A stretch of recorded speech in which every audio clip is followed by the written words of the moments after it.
kasih setiamu yang ku rasakan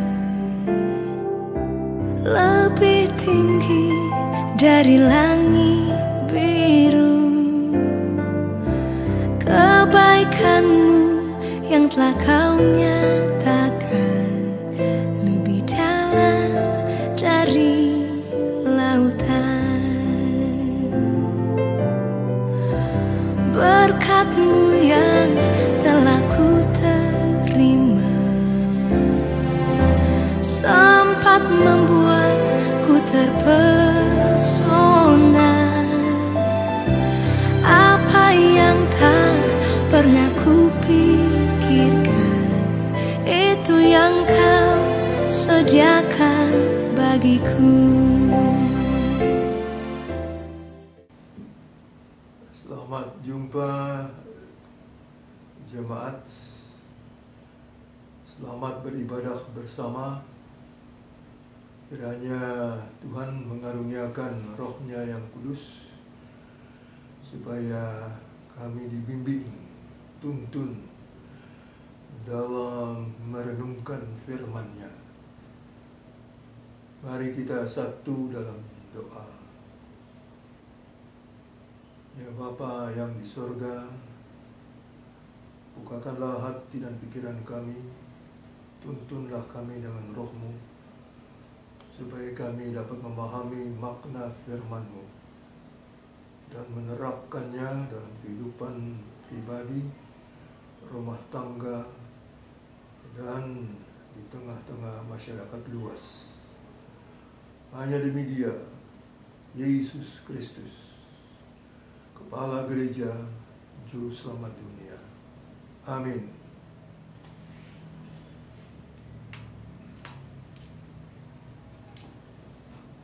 Saudara-saudara jemaat, sesuai dengan Sabda Bina Umat dan Sabda Guna Krida untuk hari Rabu, maka bacaan kita terambil dari Perjanjian Baru, surat pertama Korintus, pasal yang ke-13, ayat 8 sampai dengan ayat yang ke-13. 1 Korintus 13 ayat 8 sampai dengan ayat yang ke-13. Demikian bunyinya. Kasih tidak berkesudahan. Nubuat akan berakhir. Bahasa lidah akan berhenti. Pengetahuan akan lenyap. Sebab pengetahuan kita tidak lengkap dan nubuat kita tidak sempurna. Tetapi jika yang sempurna tiba, maka yang tidak sempurna itu akan lenyap. Ketika aku kanak-kanak, aku berkata-kata seperti kanak-kanak. Aku merasa seperti kanak-kanak.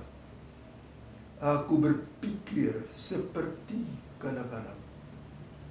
Sekarang sesudah aku menjadi dewasa, aku meninggalkan sifat kanak-kanak itu. Karena sekarang kita melihat dalam cermin suatu gambaran yang samar-samar.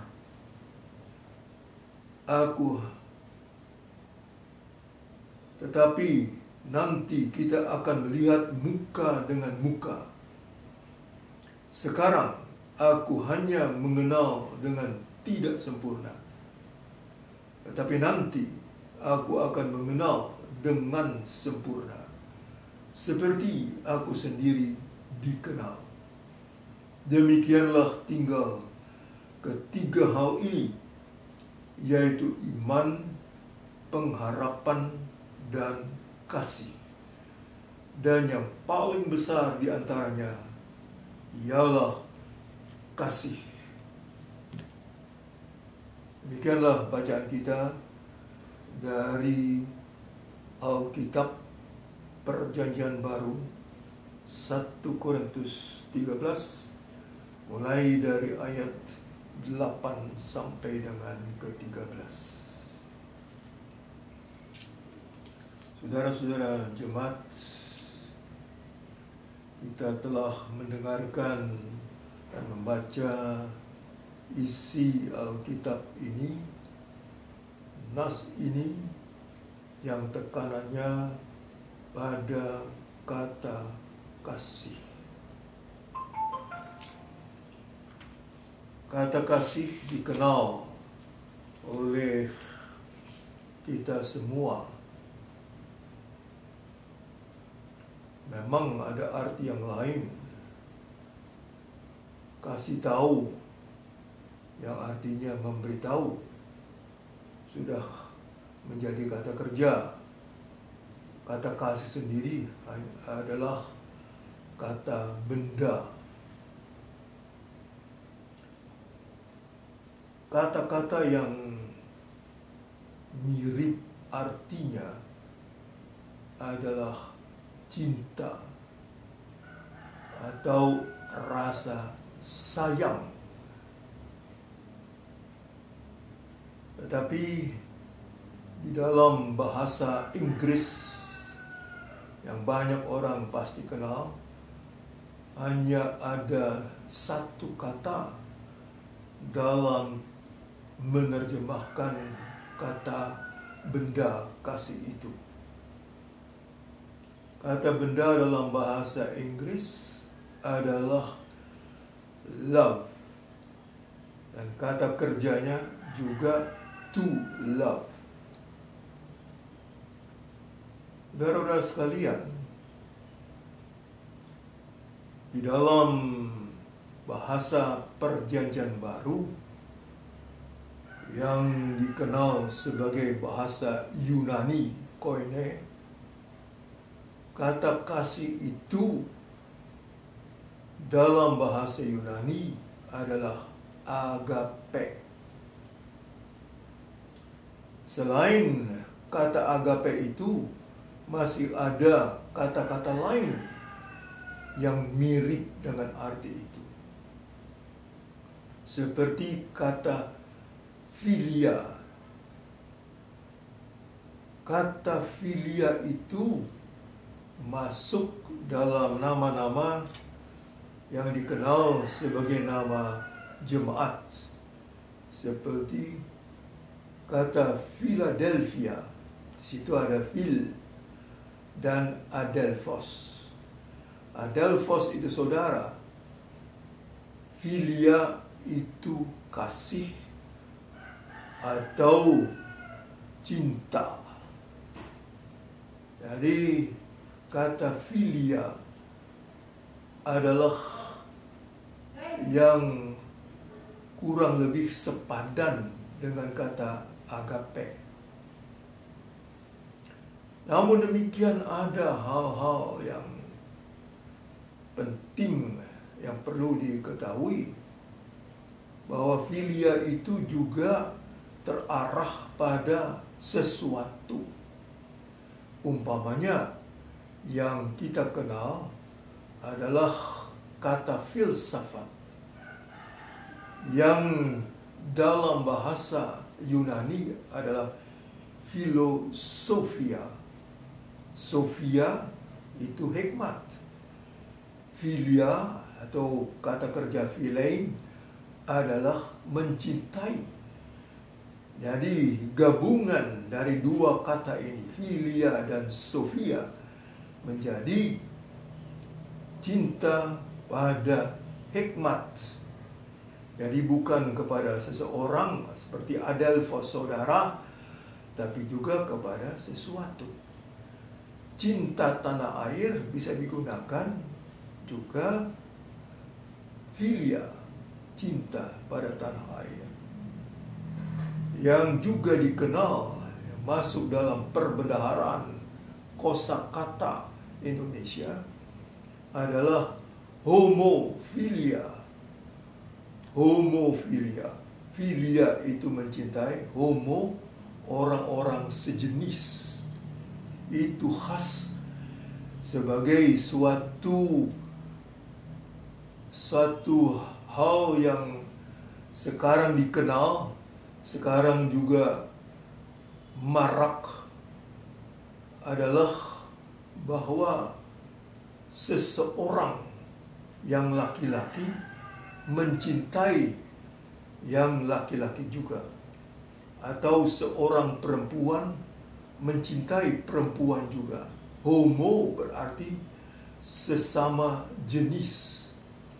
Dan inilah sesuatu yang tidak ada di dalam Alkitab.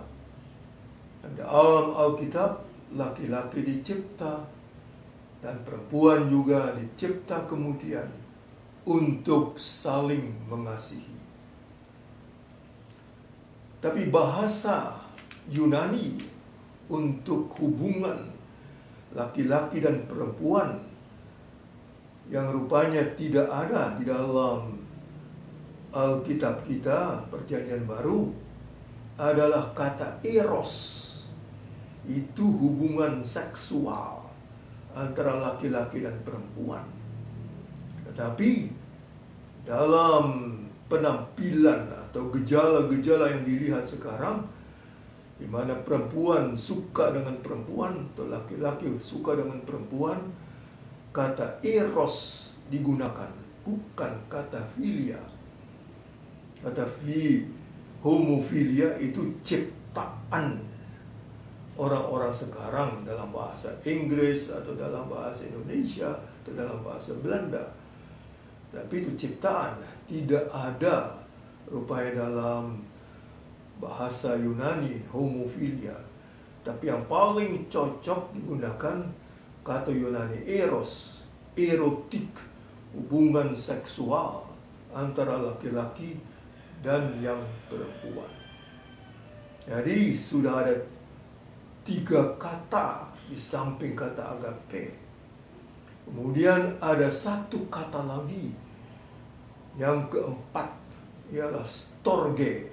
Storge adalah kasih antara orang tua kepada anak-anak dan anak-anak kepada orang tua.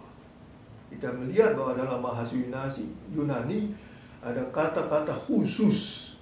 Kalau kita, entah itu kita pakai cinta, entah kita pakai kasih, entah kita pakai sayang, itu 1 kata yang sama. Dalam bahasa Yunani ada beda-bedanya. Dan kalau muncul kata agape di dalam nas kita, itu adalah kasih yang sejati. Tidak bisa dibuat kalimat dengan eros mengganti agape. Yang ada adalah benar-benar kata agape, kata benda agapao, agapein adalah kata kerja. Itu yang terbaca dalam Alkitab di nas ini. Apalagi kalau kita membuka Yohanes pasal yang terakhir, pasal 21, mulai dari ayat 15 sampai 17, di mana ada percakapan antara Yesus Kristus dengan muridnya yang terkenal Simon Petrus. Yohanes 21 ayat 15 sampai 17. Di situ Tuhan bertanya kepada Simon Petrus, "Apakah engkau mengasihi aku?" Dan itu Tuhan gunakan kata agapao, kata kerja daripada agape. Tetapi jawab daripada Simon Petrus tidak menggunakan kata kerja yang sama. Dia menggunakan kata kerja philein, filio. Dan ini perlu dilihat, saudara-saudara sekalian. Beda amat Kata filia itu dalam rentangan sesama manusia. Tetapi kalau agape digunakan, itu dalam hubungan manusia dengan Tuhan. Relasi itu beda sangat. Lalu yang kedua kali lagi Tuhan bertanya, apakah engkau mengasihi aku? Kepada Simon Petrus. Dijawab oleh Simon Petrus dengan kata philein kembali. Dia tidak mau gunakan kata agape. Dan ketiga kali Tuhan bertanya kepada Simon Petrus. Dan di situ Tuhan menggunakan kata philei. Apakah engkau mengasihi aku? Kepada Simon Petrus. Dan jawab Simon Petrus tetap sama kata kerja philei. Di situ kita melihat bagaimana manusia di dalam mengasihi hanya melihat segi-segi yang horizontal, bukan yang vertikal, antara Tuhan dengan manusia dan manusia dengan Tuhan. Saudara-saudara sekalian, ini penting sekali. Apa artinya agape? Agape bisa diterjemahkan dengan kasih pengorbanan. Dan di dalam kasih pengorbanan itu, orang siap sedia untuk merendahkan diri. Firman Tuhan ketika ditanya oleh pimpinan agama orang Yahudi, apa firman, apa hukum yang utama? Di Matius 22 ayat 36 sampai 40 terbaca. Maka dua segi ini, horizontal dan vertikal, muncul. Di situ Tuhan mengatakan, kasihilah Tuhan Allah Bapa dengan segenap hati, dengan segenap jiwa, dengan segenap akal budi. Artinya dengan seluruh keberadaan manusia itu. Tetapi firman yang sederajat dengan firman yang pertama adalah kasihilah sesama manusia seperti dirimu sendiri. Dan ini muncul kembali sebagai tekanan. Kasih adalah sendi hakiki dalam kehidupan orang beriman. Di dalam surat pertama Yohanes 4 ayat 8 dan ayat 14. 1 Yohanes 4 ayat 8 dan 14. Di situ muncul mengapa penting. Karena Allah itu adalah kasih. Tekanannya kasih. Seluruh kehidupan, seluruh sendi kehidupan berlandaskan kasih. Karena Allah sendiri itu adalah kasih. Dan di situ terbaca bahwa manusia yang menyatakan diri mengasihi Allah, tetapi kalau ia membenci sesama manusia, maka dia adalah pendusta. Siapa yang tidak dapat mengasihi sesama manusia yang dilihatnya, tidak akan dapat mengasihi Allah Bapa yang tidak dapat dilihatnya. Saudara-saudara sekalian, inilah adalah landasan kehidupan. Segala sesuatu yang dianggap berharga dan amat penting di tengah kehidupan manusia, seperti nubuat, bahasa lidah, ilmu pengetahuan, semuanya akan berakhir dan lenyap.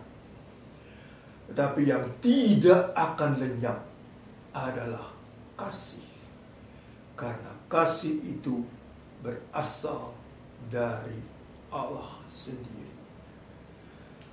Oleh sebab itu dikatakan di dalam bagian terakhir daripada nas kita, hanya tinggal 3 hal: iman, harap, dan kasih. 3 hal itu menyangkut perjalanan hidup kita. Di dalam bahasa Latin disebut curriculum vitae. Vita itu hidup, curriculum adalah riwayat hidup kita. Singkatannya CV, curriculum vitae. Iman melihat ke masa lampau. Iman ditujukan kepada Dia yang telah datang sebagai Mesias, Yesus Kristus. Segala sesuatu yang Dia buat sebagai pelayanan yang nyata kepada sesama manusia. Bahkan sesuatu yang luar biasa ketika Ia membangkitkan Lazarus dari kematian, Yohanes 11. Kemudian harapan, maka Dia memperlihatkan harapan bagi manusia. Kematian adalah akhir daripada segala sesuatu yang dimilikinya. Tuhan Yesus juga masuk dalam kematian. Dia mengikuti apa yang menjadi perjalanan hidup manusia. Akhir hidup di kayu salib. Walaupun sebagai hasil pengadilan Pontius Pilatus yang tidak adil itu. Namun demikian, Dia memperlihatkan bahwa 3 hari sesudah kematian, Ia tidak lagi didapati dalam kubur. Ia telah bangkit dari kematian. Dengan kata lain, masa depan orang yang percaya adalah kebangkitan, adalah kemenangan atas kematian. Itu kepastian harapan. Bukan sesuatu bayangan. Bukan harapan saja atau cita-cita gagasan manusia. Tetapi kenyataan. Seperti yang dikatakan, maka sekarang ini kita melihat tidak sempurna. Tapi sekali waktu kita akan melihat dengan sempurna, muka dengan muka. Sama ketika Thomas mengatakan, aku tidak percaya bahwa Tuhan bangkit. 8 hari kemudian Tuhan menyatakan, memperlihatkan diri kepadanya. Barulah ia percaya. Itulah manusia yang pakai otak, kata manusia modern, kata dunia yang super canggih. Kalau tidak masuk akal, kalau tidak bisa dilihat, kalau tidak dapat diraba, orang tidak akan percaya. tapi Tuhan memperlihatkan kenyataan yang sempurna, muka dengan muka. Lalu ia berkata kepada Thomas, Yohanes 20, bahwa karena engkau melihat, engkau percaya. Berbahagialah orang yang tidak melihat, namun percaya. Dan kita berpegang pada kata-kata Tuhan pada Yohanes 3 ayat 16. Siapa yang percaya akan memperoleh hidup yang kekal. Itulah pengharapan yang pasti. Di dalam Wahyu 21, mulai dari ayat 1 sampai dengan 4, dikatakan masa depan adalah langit yang baru dan bumi yang baru dan Yerusalem yang baru. Seluruh ciptaan akan dibaharui. Itu kesempurnaan yang menyeluruh. Ciptaan Tuhan belaka, bila ia nanti datang kembali, memperlihatkan kembali, bukan lagi sebagai anak Bethlehem, tetapi sebagai Raja dan Hakim. Dan kita memasuki zaman yang baru setelah kenaikannya, yang nanti hari Kamis tanggal 21 Mei ini kita peringati. Kita telah masuki zaman akhir. Kita menantikan kepastian kedatangannya kembali sebagai masa depan yang pasti, harapan yang pasti kita. Oleh sebab itu, di dalam perjalanan hidup dari masa depan, masa awal sampai ke masa depan yang pasti itu, mesti ada perubahan di dalam kepribadian manusia yang percaya. Sama ketika Paulus disapa oleh Tuhan, terjadi pembaruan total dalam pribadi. Kita baca saja Kisah Para Rasul 9 ayat 15 sampai 16.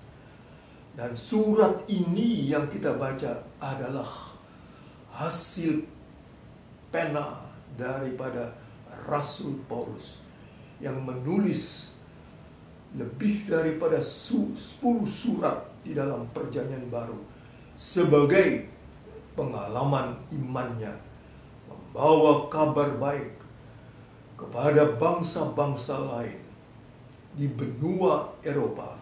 Korintus adalah negara Yunani, di mana Korintus adalah suatu kota pelabuhan, di mana banyak bangsa-bangsa, budaya-budaya, agama-agama berkumpul di kota pelabuhan besar itu. Oleh sebab itu, mesti terjadi perubahan total, di mana tidak ada rasa kebencian, di mana tidak ada celah lagi dalam kepribadian, di mana tidak ada kejahatan. Di dalam Roma 12, Rasul Paulus mengatakan di situ, janganlah dikalahkan oleh kejahatan. Kalahkanlah kejahatan dengan kebaikan. Itulah kasih. Di dalam Filipi 2 ayat 1 dengan 11, Tuhan memberikan contoh yang luar biasa. Sebagai yang boleh katakan Allah sendiri merendahkan diri sebagai anak manusia, bahkan di dalam kematian sekalipun. Oleh sebab itu, nama Yesus Kristus berada di atas segala nama. Jadikanlah kasih itu sebagai pegangan satu-satunya dalam hidup kita pribadi, dalam hidup kita bersama, supaya nama Dia, Kepala Gereja, Juru Selamat dunia, menjadi cerminan yang dapat juga dinyatakan kepada sesama manusia dimanapun kita berada. Tuhan menyertai kita. Amin. Kita berdoa. Mari kita satu dalam doa syafaat. Ya Tuhan, syukur dan terima kasih atas kesempatan untuk merenungi firman-Mu. Kiranya Roh-Mu menuntun kami, supaya kami dapat memahami makna firman-Mu yang akan kami terapkan dalam kehidupan pribadi, rumah tangga, dan di tengah-tengah masyarakat luas. Kiranya Engkaulah yang mengisi kami dengan kuasa kasih-Mu, sehingga kami dapat memancarkan kuasa kasih-Mu itu di mana saja di mana kami berada, supaya Engkaulah yang dikenal sebagai sumber hidup, di mana kasih adalah bagian yang utama. Kiranya Engkaulah yang menyertai kami di dalam pergumulan, di dalam tantangan, di dalam derita. Kiranya Engkaulah yang menjaga supaya kami tidak bersungut-sungut dan mengeluh di dalam tekanan-tekanan hidup sekalipun berat. Engkaulah yang menjadi contoh teladan karena memberikan diri sepenuhnya dalam kasih untuk menjadi jalan penebusan dosa umat manusia. Segala kejahatan, segala permusuhan, segala kebanggaan dan harga diri, supaya Tuhan, kami boleh menerima sebagaimana Rasul Paulus menulis dalam Roma 8, yang kita nantikan adalah dimuliakan sebagai anak-anak Allah, dimerdekakan daripada segala yang membinasakan dalam kehidupan insaniah ini. Tolonglah kami ya Tuhan, supaya kami dapat memancarkan kasih itu setulus-tulus hati kami.